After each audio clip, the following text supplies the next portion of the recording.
We are now delighted to welcome to the stage Jean-Luc Martinez, President and Director of the Musée du Louvre. He will deliver his keynote in French, so please make sure that you select the right channel to listen either in English, French, or Arabic. Thank you very much and welcome to Jean-Luc Martinez.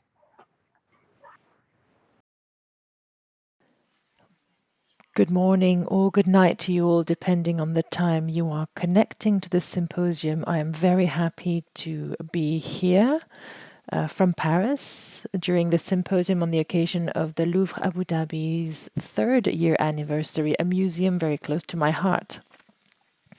This first universal museum of our turn of the century is already a huge success because it's met its public and is innovative in the way of presenting the works. I would like to remind you all that it has received more than 2 million visitors since its inception, and its program of exhibition, organized with the greatest French museums, Louvre, Pompidou, Orsay, Quai Branly, Musée Guimet, Cluny, make it possible to break down the academic partitions artificially erected between the arts periods of areas of civilization. Unprecedented connections have been implemented in both the temporary and permanent exhibition spaces. A new vision of humanity, more transversal, richer, more complete, is emerging in this museum in Abu Dhabi. In short, the Louvre Abu Dhabi is the prototype of the imaginary museum, one we could only dream of in the 21st century, and I'm proud that it bears the name of the Louvre. But what is an imaginary museum? In order to conclude our first day of the symposium, I would like to recall where this expression comes from. It was a response at a very particular time of the history of museums, and it could still be meaningful today. It is indeed the opportunity for us to recall the notion of imaginary museums. It comes from the title of an essay from a former French Minister of Culture, a writer internationally celebrated, André Malraux.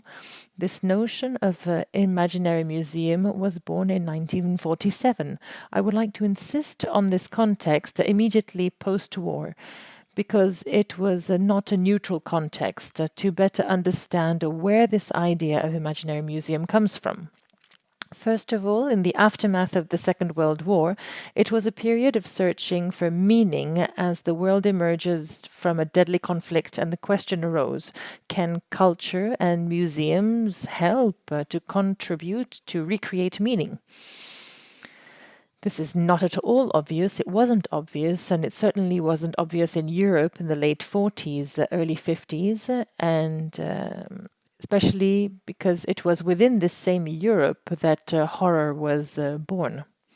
And I'd like to go even further, recalling a point where this question raised by intellectuals and André Malraux in 1947 inks itself into a reality where Germany itself was the center of culture.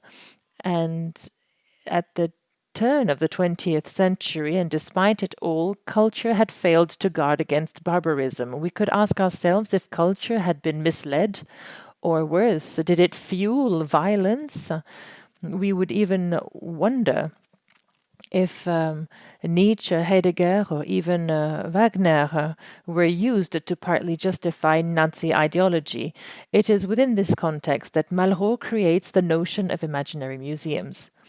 So it is also a period where, especially with the war, where the question of images was raised in a very different manner, thanks to new technologies. The late 40s is also the triumph of cinema and of photography, a time where artistic techniques and practices became widespread, especially during the Second World War, for propaganda. So new perspectives appear for museum visitors after the Second World War. We could use an example. In the past, and still today, if we want to view the artworks of a painter like Piero della Francesca, you had to wait and wander through the north of Italy and his birthplace because some of his works are not transportable.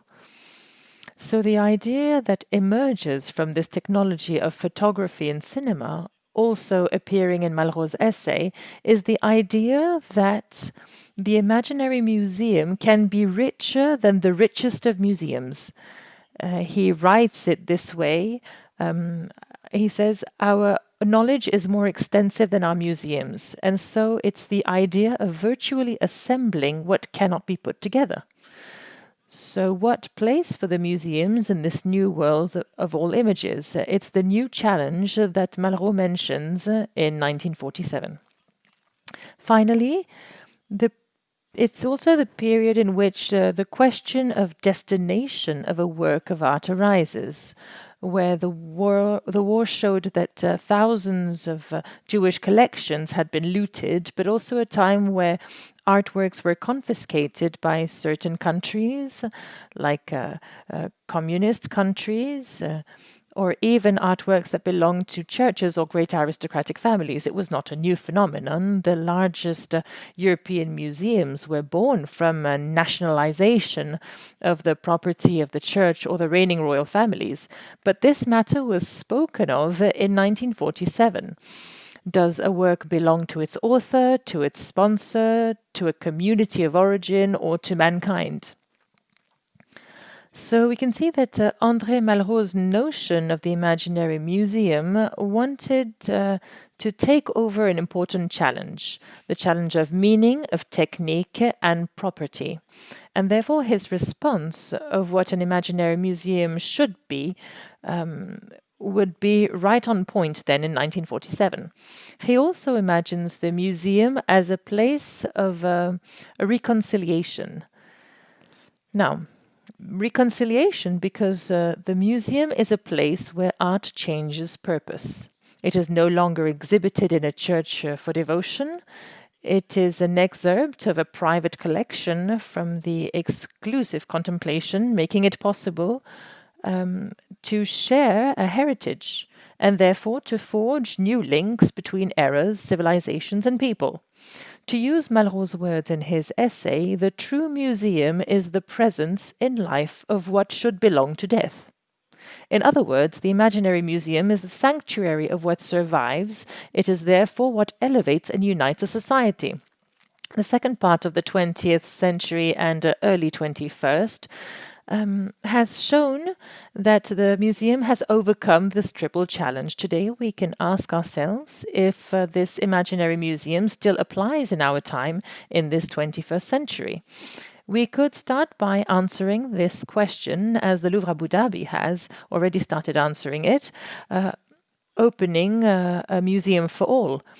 Imagining a new universal museum. And I would like us to recall an exhibition hosted in 2018, a museum open for all, which was the first inaugural exhibition hosted at LAD. So this definition of imaginary museum must feed our reflection on what imaginary museums should be today, highlighting what we're trying to do here in Abu Dhabi. Our time is no longer that of Malraux. We are no longer in 1947. However, we are facing the sanitary crisis and a serious disturbance at a planetary level, therefore raises this question in today's world. But our time is one of fragmentation on the scale of humanity. Here are a few examples. Today we have a feeling of opposing. Now, let us be careful in the language we use because we are opposing communities against universality. This is the debate in particular in the issue of restitution. To hear some, the vocation of a work is to remain in its community of origin. Even if, to go to the end of the paradox, its community, moreover, does not have the will to keep it, and some even wish to destroy it. This vision of things pushes to assign individuals and works to their origin, and in short, to deny the uniqueness of the human race and its community of nature and destiny. We could also, in our society, oppose the hard sciences with the human sciences. We live in a time where the algorithm in the new main mantra, which influences our choices, consumer, financial, friendly, political, etc., to the detriment of the human sciences, philosophy, geography, history, and literature. This fracture was not obvious at the end of the Middle Ages. Leonardo da Vinci thought that to paint well, as close as possible to human reality, it was necessary to master anatomy, understand mathematical mechanisms, but also theology. Another division or fragmentation that disturbs our society, we often oppose the manual with intellectual. The modern division of labor has radically separated the hand from the mind, whereas in the Middle Ages, to go back to the European culture, this distinction between the manual and the intellectual was inept. We could use the Latin expressions ora and labora, said the monks, who worked the vines in the morning and the illumination in the evening, while an artist always began to be a craftsman. This division never really prevailed. So this segmentation of work has led to a segmentation of education. We could realize that those who go to work in the factory are not those who go to university. And therefore, man is being told to divide body and soul, to use the title of an exhibition we are currently hosting at the Louvre. Another division or fragmentation in our society, nature versus culture. The question of ecology is at the heart of discussions today and often posed as a radical alternative, as if we had to choose between man and the planet, which could not survive the perpetuation of mankind. Hence, the Malthusian discourse against birth rates, growth, technical progress, and generally any form of action which leads man to shape his environment. Civilization, in the strict sense of the word, is, however, the alliance of the beauty of nature and the talent of man. Examples of sculpture, which is a sublimated raw material, a real transformation. We could also talk about the French gardens or the pigments of painting or frames of buildings that let me remind you, before the fire, we very poetically called the frame of the Cathédrale Notre-Dame a forest. There was this clear link between nature and culture. Another fragmentation in our world, the virtual against the real, or to put it in another way, the imaginary museum against the incarnation. Today, social networks potentially give access to an infinite number of contacts, and yet never so many human beings developed so little embodied interactions with other human beings. For as an example, in France, we have 7 million people who say that they are at best only once a month in real contact with a friend or a relative. The social network has replaced the social relationship. A person can have hundreds of friends on social groups without ever really meeting or talking to a real person. We could continue this litany long enough, which shows a fragmented humanity and men driven to a form of interior division. It is found in the world of museums and the arts, which is a reflection, an image of its time. With museums of natural history on one side, museums of fine art on the other, live performance halls, far from museums of ancient art, with museums which within them work in silos, each in its own specificity. But where does this tendency for fragmentation come from? Partly, interestingly, it belongs in the 18th century, which saw the birth in Europe of the modern museum. This century has established the principle of a self-sufficient, self-normative man whose sole reason can allow him to apprehend and subdue the world, whose center is seen as the European West. This movement takes the form of encyclopedism, the very principle of which to list, classify, categorize everything. And by classifying, we separate, we stick labels, we essentialize, to use a philosophical term, and ultimately we exclude. Now, driven by scientific curiosity, this approach developed positive aspects and has considerably changed the sciences, and museums were born in the Europe of the encyclopedia. And at the time, although we see progress in the methods that advance knowledge, the museum and its classification with its catalogues, its labels, etc., has considerably contributed to the history of arts, but which is also classifying and categorizing. But at the same time, we must remember that it was a very particular period, the 18th and 19th century. The medieval man or Renaissance humanist wants to be a complete man. Michelangelo, to name an international celebrated artist, was a poet, an architect, a painter, a sculptor. Leonardo, another genius of European Renaissance, was a painter, but to be a good painter, he also wanted to be a sculptor, a musician, a botanist, an anatomist, architect, an entertainer. And today we realize that museums that gauged the visual or performing arts separated themselves from other artistic disciplines like music, architecture, books, dance, and of course, sciences. And so the link between visual arts, performing arts, and other artistics disciplines has become weak, not to say non-existent.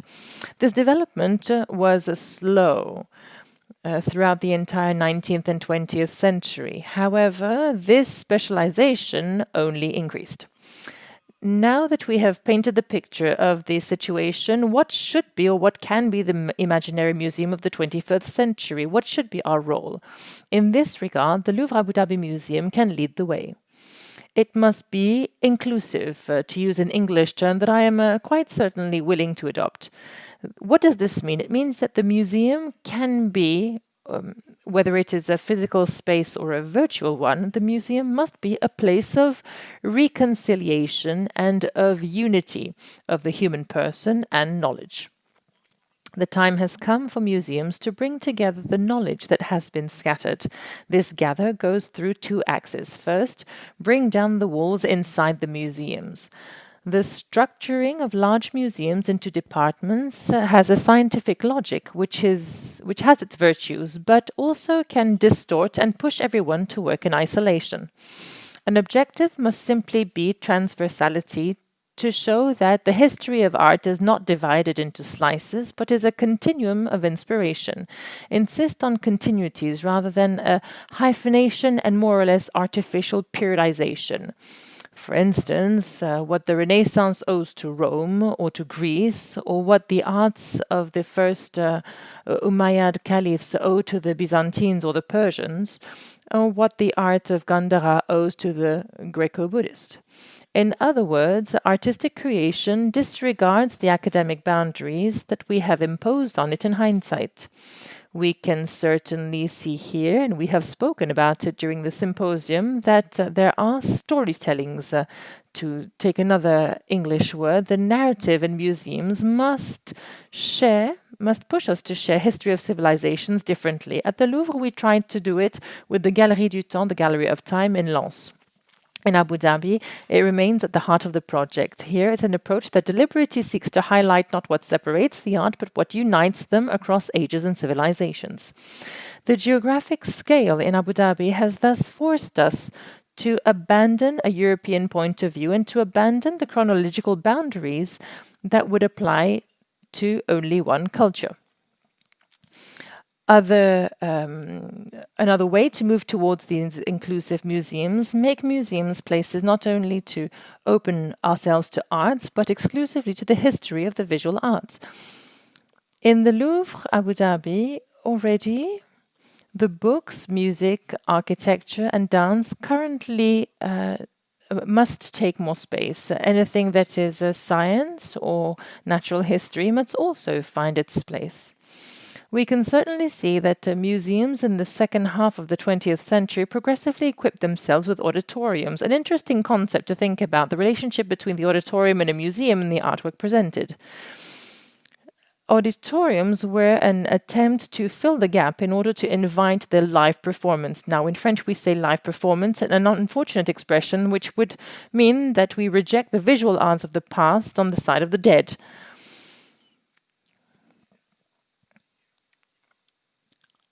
So today, if we want to welcome life, we should welcome performing arts and other living arts within the museum. We try to do it, and I would like to once again highlight this new phenomenon of developing auditoriums and performing halls inside museums.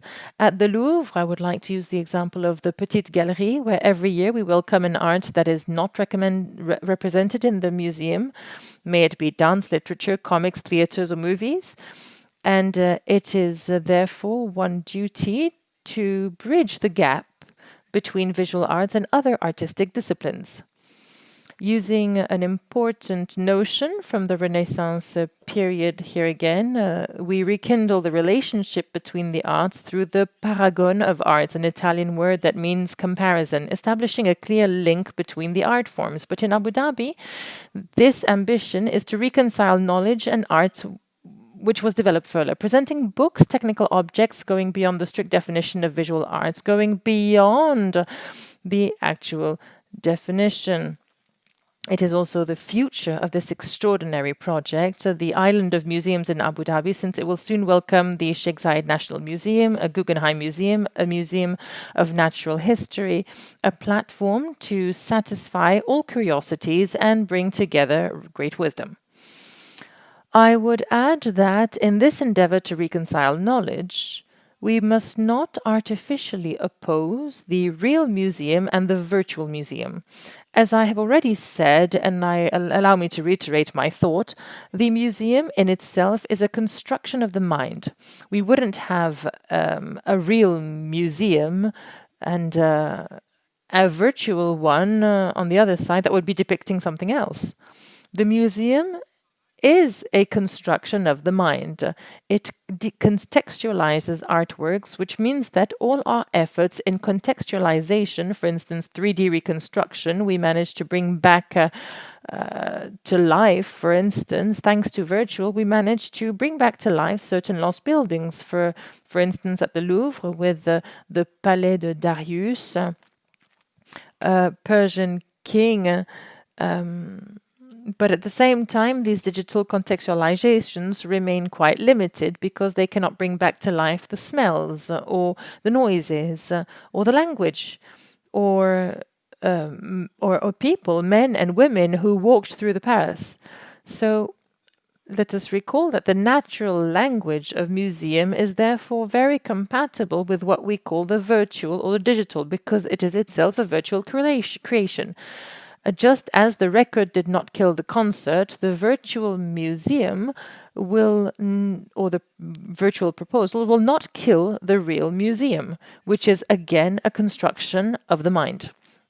The imaginary museum of the 20th century doesn't oppose the existing museum, but it completes it.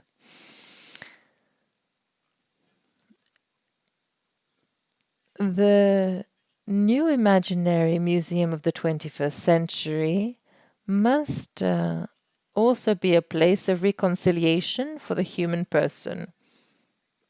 The current pandemic is like a climax for this fundamental movement. I would like to quote a French researcher who recalled the situation at the scale of the evolution of humanity, who highlighted with astonishment that the movement of individuals reduced from the prehistoric age. Indeed, since the hunter-gatherer man at the prehistoric age who would explore his surroundings to the current situation we are living, where you and I are behind our computers in a closed room, so daily movements are considerably restricted. We are witnessing the emergence of a contactless society. We do our shopping online, our meetings online, sometimes adventure ourselves into online dating. Sometimes we even organize cocktail parties and dinners. But social reality is limited. And as a result, the future of museums must answer to this question. Simply put, museums must be a place of warmth and friendliness, a place of reconciliation of social relationships, but also social gatherings. The museum must be a place of intergenerational meetings Today, we are being limited in our movements. Therefore, museums must be like theme parks or places where we gather thinkers and actors of society. These are places where generations meet, where young people mix with seniors, because it's also a place of transmission of knowledge and a sense of long term. Hence the importance, for example, in Abu Dhabi, of the launching of the Abu Dhabi Children's Museum, which was an important concept we thought through. The museum must be a meeting place for people who do not belong to our social professional category or universe of thought. I am delighted in this regard that Louvre Abu Dhabi is a place for all UAE residents, whether they be Emirati by birth or foreign workers, often from Southeast Asia. The museum must be a place of universal encounters. Let's say it, a touristic place. We think today that the word tourist or touristic has almost become a dirty word.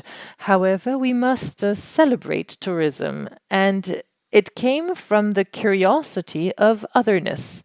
It is an openness that must be encouraged. We are all another one's tourist.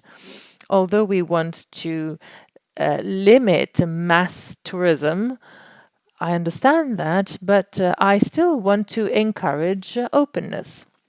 Visiting an international museum, it is also meeting other civilizations and therefore meeting the world. When the Louvre opened, it was the opportunity for us to welcome humanity in Paris. And Louvre Abu Dhabi was built also to bring together the diversity of mankind. It is this diversity of audience that makes it possible to formalize the uniqueness of humanity in one place. I would also like to remind us all how this diversity of touristic audience visiting international museums is what makes the artwork so valuable.